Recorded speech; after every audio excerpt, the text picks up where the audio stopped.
weltare ɓiɓɓe fulɓe andu diine maɗa fedde heblo sukaɓe afrique takkusana yoni to wasa kodde mbayla beeli nayɗi galayaɓe hombo hamaraɓe kon waktu yoni ha to cankona ɓoggela kame cankona hiraya ene jiya e gardidi kabruji men to leydi sénégal dadiɓe ɓe duwaña pawi juuɗe mumen kene tolno e temedde jeenayya taw ko biye ɓalejo fo biye sagataɓe ɗiɗo mbiyama hen teeɓa ɗum koto diwana kolda to leydi sénégal sarɗiyankoɓe benno mbokko yakara mbaɗi hanki haalandi mumen garte laɓɓitinde ko jeeyi sababu dirtingol ɗiɗo henna sumgoji ɗum ko ñalawma hanki o to leydi mauritanie jagorɗo jeygu leydi ndi holliti kene tolno temedde 5 lawol woni koɓe jalti e lewru mayno ndu gam waɗede contrôle ko fate banggue jeereji ɗi noksoɗa kene tolno e 160 tonnes taw ko guura mo happumum gasi woni ko tetta hena to leydi mali tinama jeereji leydi mali ngakkugol acceke nonne kadi iñam ko fate banggue banana aloko jeeyi sababu noon ko caggal nde Côte d'Ivoire holliri kay wonande yogay produit ji leydi mum jaltata hulede woto ngakkugol guura e ndera leydi muɗuma to Guinée Conakry yogay syndicat ji golle leydi ndi joƴƴini ɗerewol men ɗum ko ñalawma hanki o gam hollirdeɓe yuɓɓinde seppoji hofgo juuɗe wallidde koreji mabɓe syndicat ji tambiɓe jayde li leydi Guinée to leydi Côte d'Ivoire wonande équipe mo leydi Côte d'Ivoire caggal nde waɗi qualifié 8e finale quart de finale kene tolno e nogas ɗiɗo neɗɗo wasi pittali mumen ɗum koye jammaji welnere yoga en ko feraɓe won hen koye accident ji kabruji men manamen ha to Niger Côte d'Ivoire mayja ha to Cameroun RD Congo kame jolama jaɓeri musidɓe tedduɓe woto goɗɗe joni jañoɗen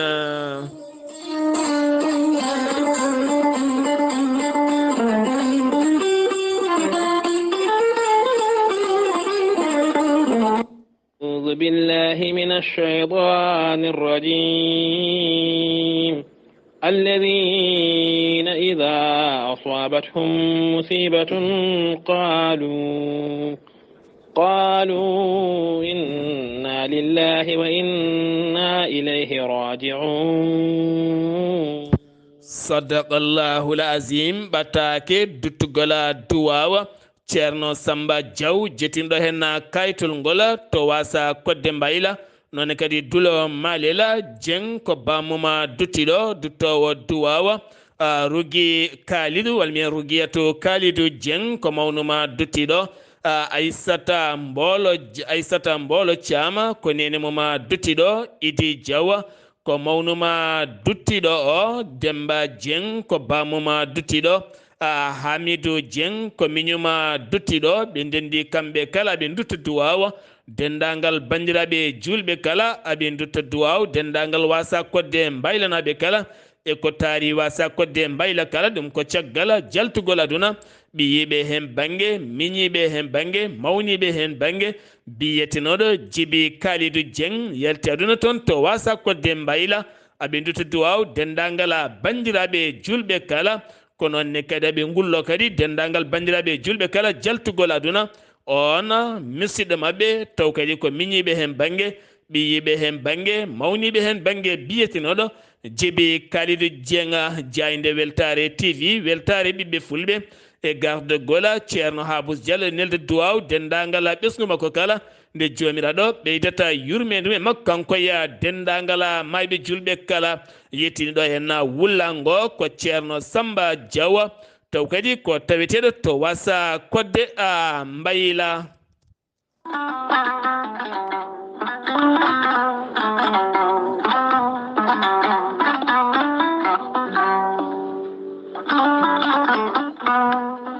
an jambitowo ɓandu musoru ɓandu jaɗoru ɓandu wuloru koyɗe musoje koppi musoji keceji musoje AVC cardiaque moƴƴijam dogata e ɗaɗi muɗuma donkuɗo yaade juma e jama e jokkoyde enɗam kala holko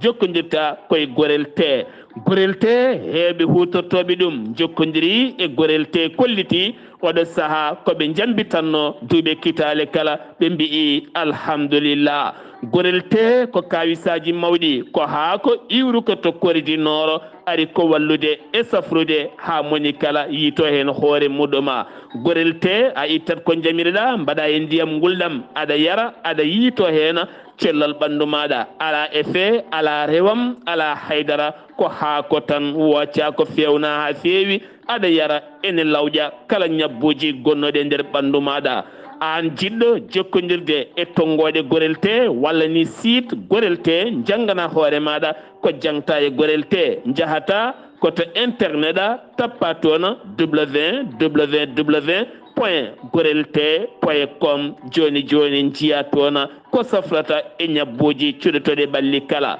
so tawi noon ko tongoɗe gorelte jiɗɗa hebde gonɗa koye nder leydi Mauritanie jokkodirta koye Adama Niang ɓuuri andirede Boy Nasa on noon mbatta ko 47 85 20 96 walla so tawi koto sehil baabi gonɗa e ko taari ɗum kala jokkodirta koye Elimane Ndiaye 46 57 85 92 so tawi gonɗa koto kay hayɗi e ko taari ɗum kala jokkodirta koye Acca Keɓe 46 46 48 86 walla so tawi koto Nouadhibou gonɗa jokkodirta koye Seyni Niass mbatta ko 46 53 52 43 so tawi gonɗa koto États-Unis de Amérique jokkodirta koye Abou Sow Kawral Fouta Business +1 34 77 01 56 77 so tawi gonɗa koto leydi France jokkodirta koye Haruna Ngayda 06 50 99 64 43 musidɓe tedduɓe gorelte e jeese men dañen jaam.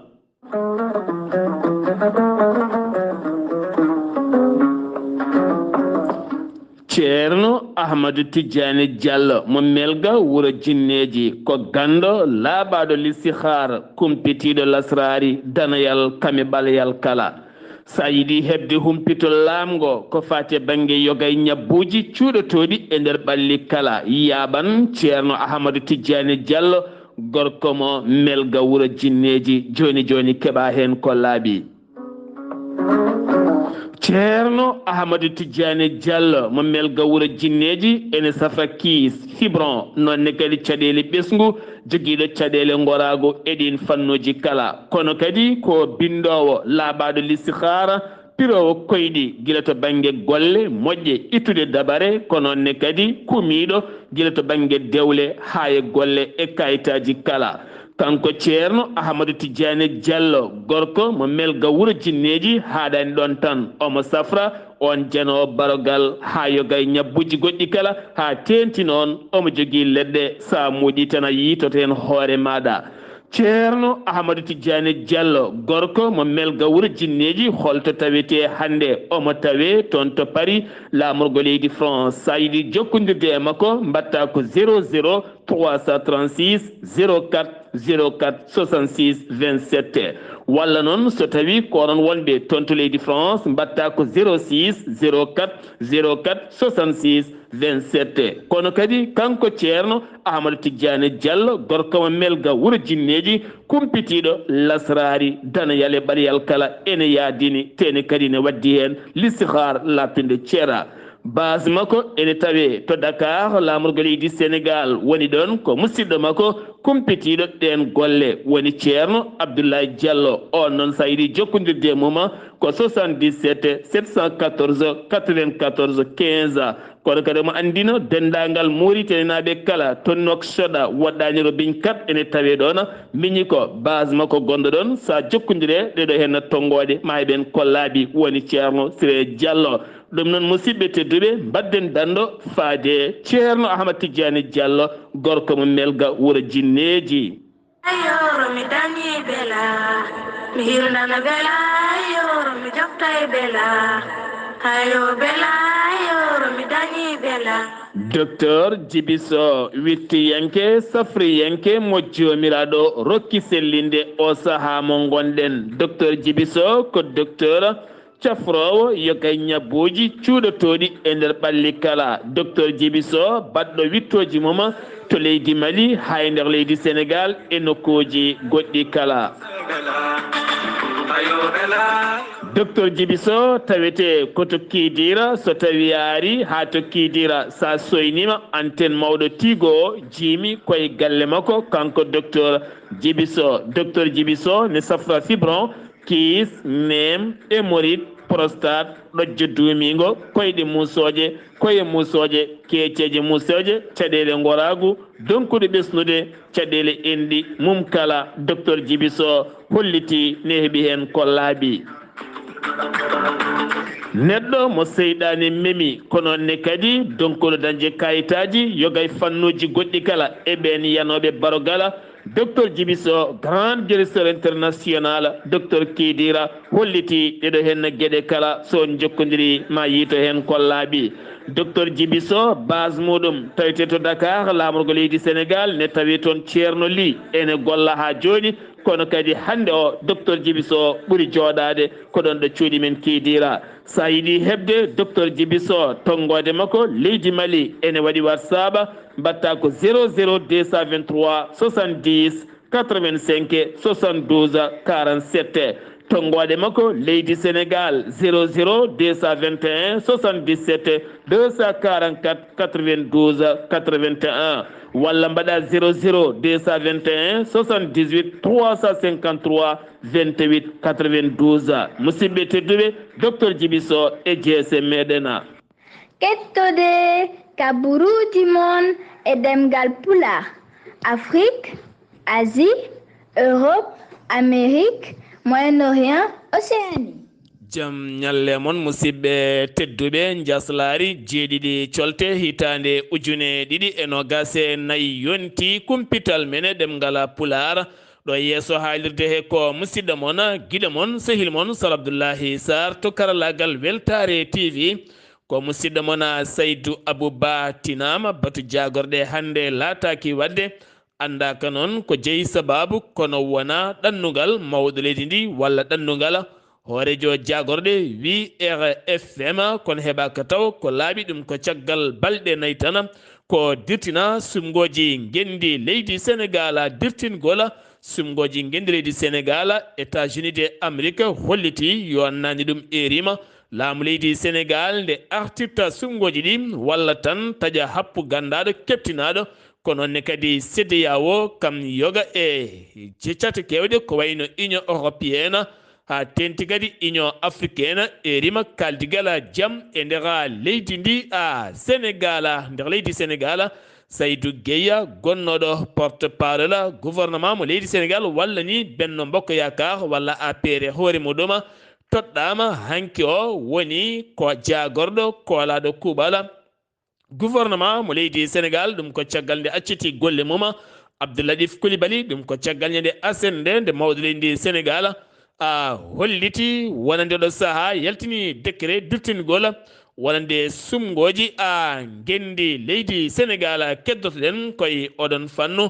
ɗum ko caggal nde sarɗiyankoɓe luuli ñalawma gulɗo jeewa toon to suudu sarɗeji nde leydi Sénégal ɗum noon ko ñande altine nde wonno wonande sarɗiyankoɓe Benno Bokk Yakar hanki kucciri e presse mbaɗi haalande mumen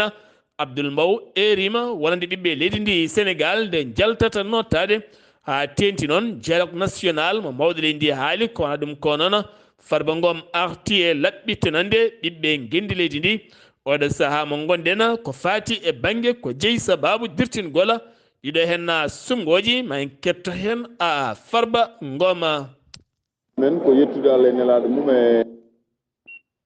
pignon woni Sénégal naɓe wonɓe ɗo e leydi ndi wonɓe dans les régions e wonɓe caggal leydi woni diaspora ko kewi assemblée nationale hanki ko ɓe jii ɓe paami ɓe keɗima fodde heure uji sappo e quelque député ji goɗɗi ɓe jeeyaka e groupe majorité présidentiel Benno Bokk Yakar walla groupe démocratique hay goto ƴettani konngol sowona président commission des lois question préalable kala nde ɓe kaali goto fonno haalde wona question préalable président commission des lois Diabo ɓe mbatti ɗum probléme minen min mbaɗi toléré min kalde koye amen saɗa jogui majorité walla aɗa jogui cakka a dugdata e mo ala cakka ɗon ɗo min kuccodire aduna o e leydi ndi e Sénégal fof kala ɗo ɓe kaali président commission loi so jaabima min continue min mbaɗ vote min gaño so kamɓe gañino hay soko premier vote golle ɗe dartoto koɓe jiiɗi ko ɗum woni ko ɓennata eywa ko kewi hanki ko noon ko gueɗe ɗe ganduɗa on jii koye élection présidentielle faya date naggama Macky Sall président laali waɗi fixé 25 février 2024 coowuji noon keewi kaari waɗi ka corrompe juge kaari ko nationalité ji ɗiɗi jogui Karim Wade ene jogui nationalité sénégalaise yonomane jogui nationalité goɗɗo française windi namdima ha waɗanama décret waɗama rejeté waɗi recours mum ɓe gaddi résolution min gooti enquête parlementaire pour wawde yurnitade ko haali ko woodi hen e ko wodani hen encore ɓe gaddi projet de loi kamɓe wawde dirtinde élection président Macky Sall yi coowo heewi e leydi ndi wona Macky Sall dirtini élection fo yimɓe paaba président de la république wawi ko windude décret signina corps électoral ɓe ganduɗa to banggue laamu koye mabɓe ko mbaɗi dépendre yo paam élection dirtinama ala date nanggaɗo ko dirtinte ko noon ko assemblée nationale jogui pouvoir wawde wodde loi gaddaɗo wooti kañum waɗi fixé 25 février 2024 taw koye nder hitande ko ɗum woni élection présidentielle garowo laawol ne rokki ɗum leydi ndi sarɗiji mum ne dokki ɗum conseil constitutionnel ene rokki encore loi ji banggue pouvoir to banggue assemblée nationale wawde wodde so dañi majorité dirtina élection ha gasa nde élection présidentielle waɗe e nder ɗum kadi président noddi dialogue leydi ni ɓe jooɗoɓe kalda kadi ko ɓuuri hen wonde important ko pop waɗi déclaré o wonani candidat présidentiel garowo 25 décembre 2024 ɗum noon firti konngol makko garawaniwo ngol e ngol ɗo konngol ala hen ko serti hanke o wonani candidat hande o wonani candidat janggo o wonani candidat merci beaucoup mi sikkani sena danno caɗele nde haalande caɗele ngara hanki ndemin gorande caɗele ngara hande ɗo wora ha gayni ɗo caɗele ngara ɗon ɗo haala ha gayni caɗele ngarani Allah ni woni min ñande wottende caɗele ngarani wotama ha gayni caɗele ngarani mi sikkani sene mbaɗa caɗele par ce que Sénégal naɓe paami holko yaha hen gueɗal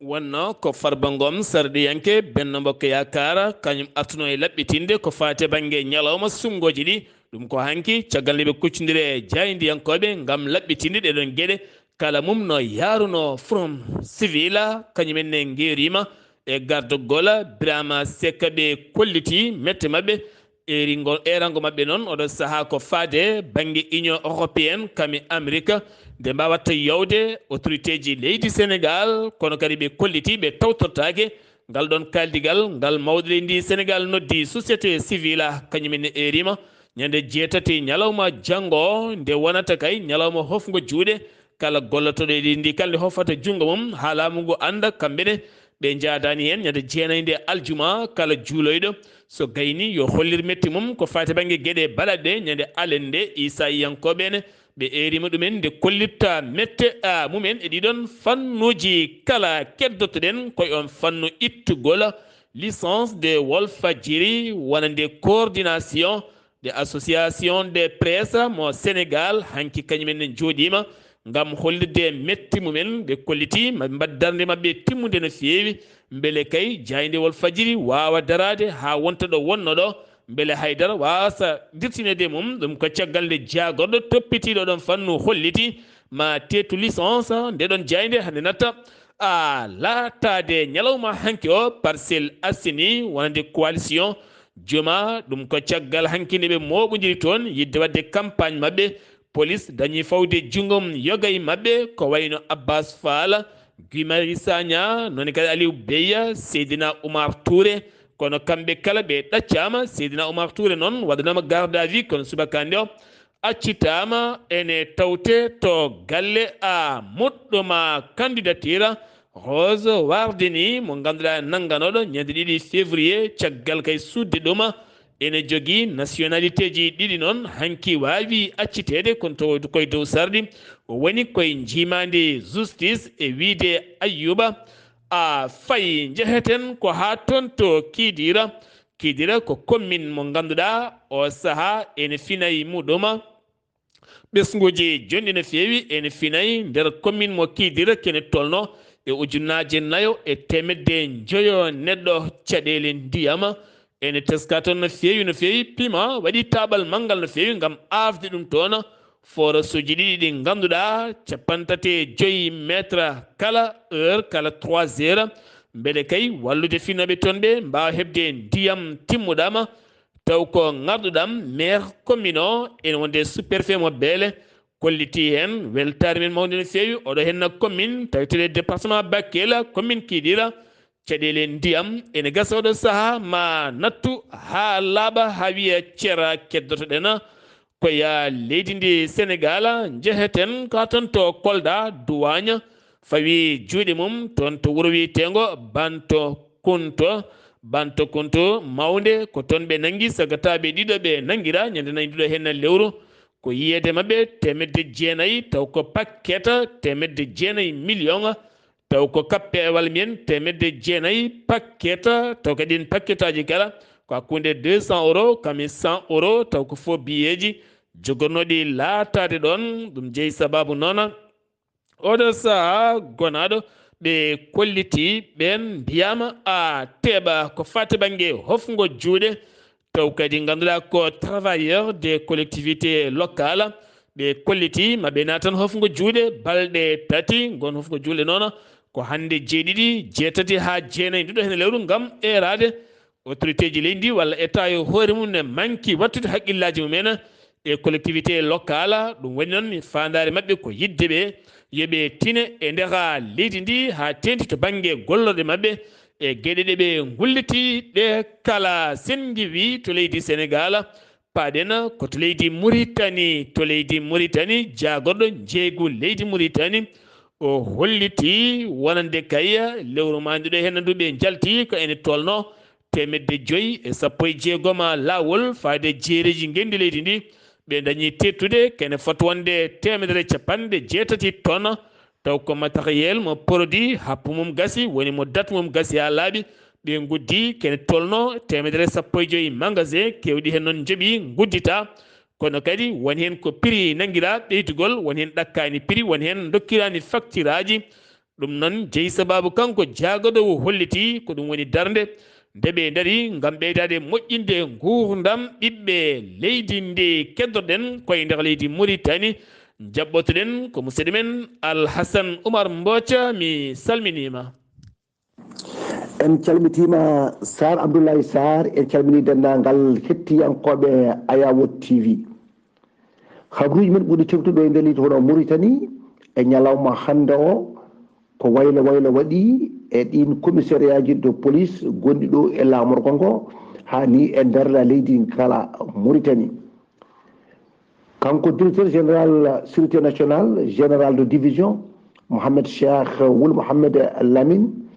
o wawi wadde kanko haala ndema ko ñande 5 lewru taw ko colte ujunnaje ɗe nogas e nayyi waɗi waylo noon e no mbiruɗen ni e ɗin diwanuji ene wayno hono direction taw ko sûreté publique kadi centre taw ko bawɗo commandement bawɗo ƴewde ko fate vidéo ji taw ko police o chef kadi centre o ko commissaire Mohamed Salek Mohamed Vadel o wonno ko commissaire taw ko wuro Nema direction taw ko régional mo sûreté mo taw ko Nouakchott banggue hirnage directeur régional o ko commissaire principal Taleb Bouya Saïd o wonno ko directeur régional taw ko sûreté taw ko toon to diwan Asaba direction générale taw ko sûreté wilaya Asaba directeur général ko commissaire principal Etman Mohamed Etman o wonno ko directeur régional taw ko sûreté taw ko wilaya Nouakchott banggue hirnage direction générale taw ko sûreté taw ko diwan Trésemour woni Zoérat directeur régional o ko commissaire principal Ahmed Wul Moussa o wonno ko directeur cabinet taw ko direction générale de la sécurité nationale direction taw ko général taw ko sécurité taw ko diwan Hod El Chari commissariat taw ko police mo Nema commissaire officier Ibrahim Wul Awan o wonno de ko chef de service technique taw ko fatte e ñokkudinagol direction noon mo régional taw ko sécurité taw ko nakshot bange rewo commissariat central mo premier woni tayaret commissaire central o ko commissaire Cheikh Melaymin Moulay Ahmed Chache o wonno commissaire central mo peka woni Riyad taw noon ko direction régional mo sûreté taw ko nakshot bange worgo commissariat central taw ko peka o woni Riyad commissaire central ko commissaire Ba Ahmed Wul El Bekay o wono commissaire central toon to premier woni e tayaret ko ɗum de woni waylo baraɗo ɗo e nder leydi ndi hani e ɗo e lamorgo ngo taw noon ko directeur taw division waɗi ɗungal ɗon oɗon waylo jakkel kono leydi hono musidɗo ko yewti e jangde sifodiri e association taw ko noddeteɗo hono NASEM noddi kay ko nanodirde kay ko yewiti e ɓamtude jangde ɗo e nder leydi hono Mauritanie hitande foof aɓe jaltina million ngaji 17 ngam rokkude ɓen ardiɓe e duuɗe ɗe ha mbawa ngarɗinde taw kadi ko jangde nde fedde Iran e ñiŋi noon taw kadi ko nanngugol ŋawlenaɓe ɓe mbi noon taw kadi ko jogade ɗo e nder leydi ndi jogade leydi taw ko ndemetedi ɗum deyi ko posone wonande on joguiɗo e saabu ɗum e kala saaha yimɓe garata ene guiro leydi mandi e yidde hettude ɗum e juuɗe ma ene wayno dey commune ngaji ɗiɗi mbawi kadi hono yande kay toon to sara butel mitte ɓe uddi laaɓi ɗi ɓe kaaɗi noon addi kadi dartinde ya garta o e laabi ɗi tigui rigui toon to kay hayɗi ko technicien mabɓe taw kadi ko on taw ko technicien mabɓe mbaɗanoɗo toon to radio e hôpital uji mabɓe o biyeteɗo Ibrahima Sow ko on de rutti toon e jomum e caggal kay rafi cellal hono daɓal Saar Abdullaahi Saar ko ɗum ɗo deyi wonno kabaruji mabɓe ɓuuri tengde ɗo e nder leydi hono Mauritanie e ñalawma hande o taw wonno koye dande musidɗo moon Alassane Oumar Mbodji gorko mo Sar Lowgo ngam weltake Ayawo TV. Alhassane Oumar Mbodja kaldigal hakkunde jagorɗo awo mo gendi leydi Mauritanie woni Mouhtar Al Ousseyno kamene wonde délégation Amérique naɓe toon to bureau ambassadeur mo leydi Amérique taweteɗo to Nouakchott ngal kaldigal faati koto banggue awo kamen ndenka navigation wonde laaɗe gawoje dogoje e maaje kaɗɗe ɗe leydi Mauritanie jagorɗo ndema leydi Mauritanie o holliti jokkodiral nandiral hakkunde gollorɗe privé kami public to banggue ndema wadde complexe mawɗo no feewi ngam yaccinde ndema suukara taw kadi ganduɗa ka ndema mbaɗaka guila 2012 taw ko toon to nokku moɓe mbiyata e nder région mo fome guileyte holliti noon maɓe jaccin ɗuma ha ganduɗa taw mbawa yaltinde kala hittande 200 ujunere taw ko toon suukara ɗum noon ngal nandiral dañi heɓeɗen police mo New York holliti fawi jungo mum e suka Mauritanie najo goto taw ko toon to New York e leegal bitegal William Burger ɗum noon kanko on suka wiyete ko MAA o nanguira ko ɗiɗi piccal 5 drogue taw koye magasin mo renanno ko ɗon tawa ne waɗa e nder koli oɗo saha mo tawe e juuɗe ɓen dadiɓe tawaɗo ne welta e lekki toon to Zouayrata balɗe ɗiɗi jiilaw suka sudannajo goto jeeyi sababu noon oɗo saaha armé o udditi hen losko yañgo no feewi gam ƴewde andude hol jeyɗo ngalɗo henna hol jeyɗo oɗo henna sababu leydi Gambie kame Maroc sen giwi toon to leydi Mauritanie ene ɓeyda jokkodiral ɗum ko hakkude wonande des généraux mo leydi Gambie kame mo leydi Maroc jungo e jungo to Rabat ngam ɓeydude jokkodiral koniyankagal hakkunde leyɗele ɗiɗi ɗe kala nden sifande laatima ñalawma hanki o toon to Rabat paɗenam koto leydi Mali l'armée leydi Mali holliti waɗi fiyande mawde no feewi nden fiyande noon ɓe mbaɗi ɗum koye nokku biyeteɗo Tine Azur kene wona kilométre uji nogas hakkunde mum e wattu gona kene wona nogas e 5 kilométre hakkude Kourou ɓe dañi noon derguide toon otoji kewɗi e ballal lana ndi woowa kami pittali kewɗi taw ko ɓen joguitinoɓe arméji ko nden fiyande e nder on ñalawma goto ñande 5 juɗe hen no lewru heccenke o ɓe mbaɗi kadi fiyande mabɓe lawol Bamako Kaya nokku mo mbiyata nokku no ɓe mbiyata jumaru jafoɗonam noko mbiyata Jumara hakkunde muɗum e toroɗo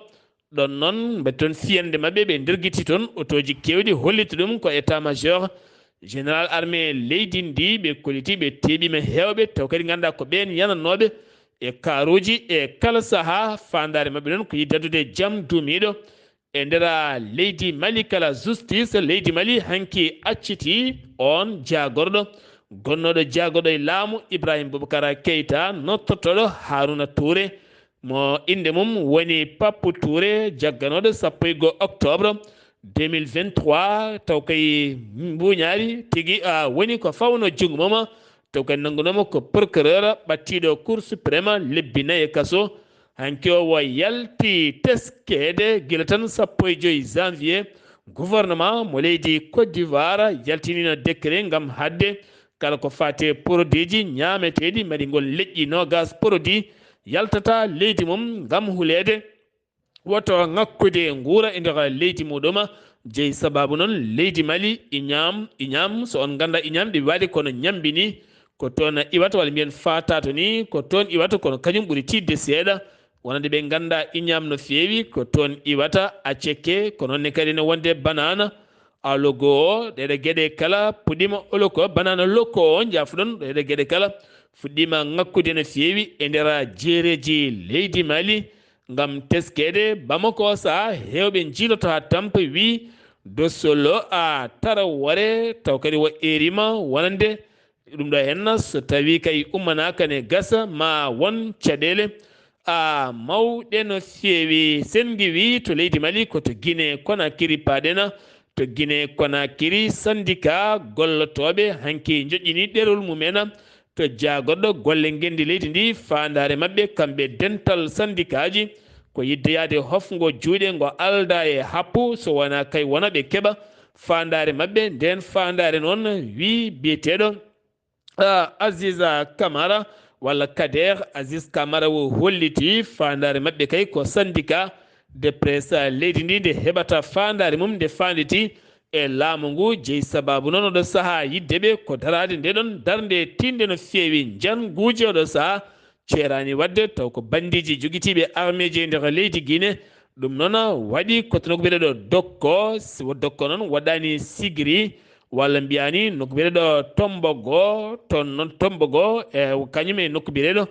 dembe ɗiɗo hen nokkuji ko bandiji jeni toon hanki nawi kene tolno 170 millions ko préje franc guinéen 4 kilogramme taw ko kanŋe ɗum noon ko ñiɓirde ɓen yiltoɓe kanŋe ɓe erima noon laamu ngu ballal timmugal no feewi nde tawno ko caɗele mawɗe ɓe teski ɗiɗo hen fannuji jonde to Congo Brazzaville nden jonde noon ko yiilade caɗele leydi Libi oɗo saaha wonande noon Abdelmadjed Tabune hoorejo leydi Algérie taw koye ɗemngal hoorejo jagɗo gendi leydi makko holliti beele jaam arta toon to leydi Libi alay saago mercenaire uji woni tan arɓe ne jooɓe ne pella nder leydi ndi jaltine leydi ndi ha laaɓa ko nden leydi ndi wawata dañde jaam so tawi kay wayani noon leydi ndi ala kala ko wawata hebde e fandare mum haydara sen giwi toon koto Côte d'Ivoire paɗena Côte d'Ivoire teskama oɗo saaha kala mayɗeli ene joni hen no feewi guila coupe d'Afrique de la nation fuɗɗi ha yettiɗo hen guila tan Côte d'Ivoire ñiibi muɗum mbaɗi qualifié ko fade banggue 8e finale waɗi pelɓodire mawɗe no feewi taw koye weltare ñande quart de finale nde ken tolno 15 neɗɗo mbasi fittali muɗuma ɗeɗo gueɗe kala teskama oɗo saaha ken tolno e 21 neɗɗo woni ko wasi fittanu mum so tawi kay wiyama ko kamɓe gañi joomum jaltita doga guila e fereteɓe accident ji e goɗɗum kala jagorɗo cellal ɓalli gendi leydi ndi erima jinnaɓeɓe nde nanggata suka men ha tenti noon kippodiral mabɓe ngal hande ngal ɓe jogori kippodirde hakkude mabɓe RD Congo sanga 20h nde moni kala jaggata ɓiyum hayso wiyama ko kamɓe pooli ko wonde kala moni kala yo nanggu ɓiyum no feewi joni kadi yimɓe ɓuura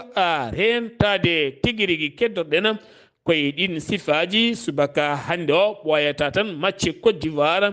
RD Congo ko werla goto personnel waɗi accident e subaka hande toon to Bouaké waɗɗani stade ɗo fettoto ɗo on oto noon wonati koye yimɓe kene tolno yimɓe nayo mbasi hen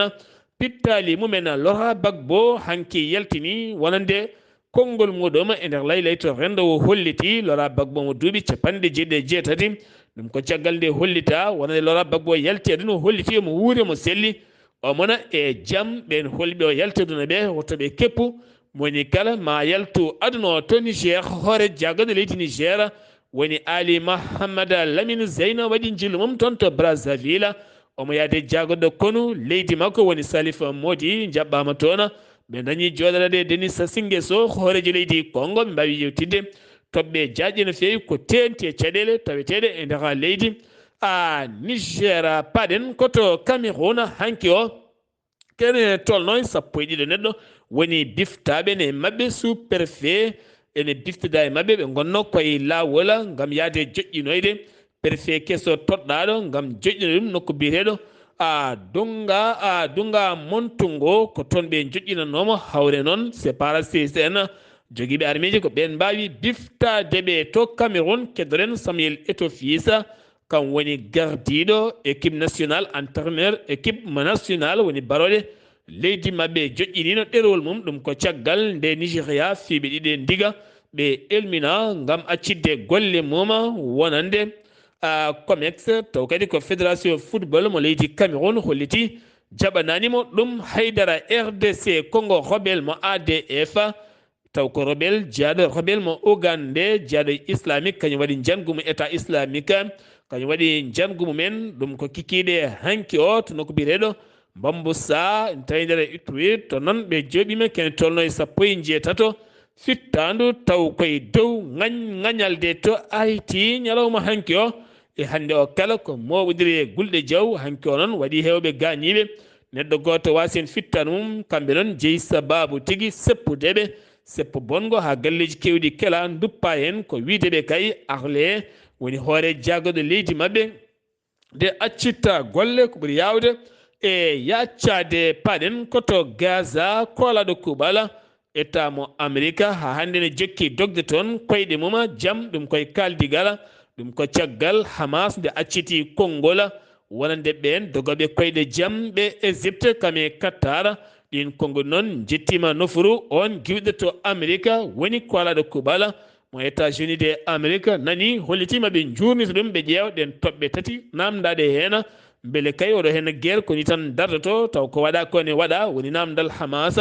addi noon condition ngaji mum ne gasa noon ɗen gueɗe kala ma dañ hen ko famodira no feewi hande waɗi lebbi 4 oɗo hen guerre Gulɗo Diaw kewɗo pittali keddiɗi hen ɗum wonno ko 7 octobre ha 7 nduɗo hen lewru février ndu gonɗen woni lebbi 4 ko ene tolno nogas e 7 ujunere pawɗo temedde jeeɗiɗo e jeetato fittandu woni ko itta e nder leydi Palestine toon to Gaza ha faynma toon to Younes han ɗiɗo hen nokkuji kala haka ala hen kala ko daɗi e ɗiɗo hen piyanɗe Gulɗe Diaw to leydi France Salah Abdel Salah mo ganduɗa tawanoma jango wannogu to Paris wonno ko 13 novembre 2015 ha ganduɗa ke wona temedere ko fawi neɗɗo fittandu mum itta hen ñawana noon kaddi gurdam e kaso ittama hande to kaso mum toon to ittama e kaso mum toon to Bruxelles woni Belgique nawama to leydi France e wiide avocat makko holliti ɗum fotano wonde to Pakistan sumgoji sarɗi yankoɓe gonde heɓaneje ñalawma janggo candidature gonnoɗo ƴamde yeeso bureau mum ko ɗon tigui jangu waɗa kene tolno e sappo e ɗiɗo neɗɗo mbasen pittali men nogas e joyo neɗɗo woni gañiɓe hen to Turquie hanki ko attaque worɓe ɗiɗo jinno yande palais de justice mo Istanbul ɓe noon police teɓɓitiɓe yimɓe joyo dañi gañede hen sumgoji ɗi Azerbaïdjan ko hande laati sumgoji hooreɓe leyɗele kanko on Ilhama Aliyev kam woni hande gembiɗo duuɓi nogas laamiɗo leydi ndi kono kadi lundiɓe leydi kala oɗo sa ko mbaɗi boycott ko kanko goto yeehi ɗum sumgoji neɗɗo teskiraɗo keewal yimɓe no feewi gam wonande wolde nde umminno e 2023 toon to Haute-Karabakh hollirede gila o gañi Armani oɗo saaha elle mawo dañ kewendi e nder leydi Azerbaïdjan kala to Russie kene tolno 44 missile woni ko wedda jamma hanki o nogas drone 8 armée leydi Ukraine ɓe kolliti nogas e jeenayi missile en ɓe bonni ɗumen sappo e joyi drone woni koɓe nder guite ko heddi ko yani e ndera leydi mabɓe coftal ɓalli ɗo ɓoyata ɗo kalten ɗo henna Nigeria Afrique du Sud nana kippodira ɗum noon ko demi finale ko fati banggue Côte d'Ivoire RD Congo jogori latade ko sanga 20h ko ay wonde kala humpoyta a moɗona musidɓe tedduɓe ɗum ɗo henna wonno kabaruji garandi en kekiɗe hande o ɗo yesso haalirde he ko musidɗo moon guiɗo moon sehil moon Sar Abdullaahi Saar kettimalaki jaam yo jamal hiranen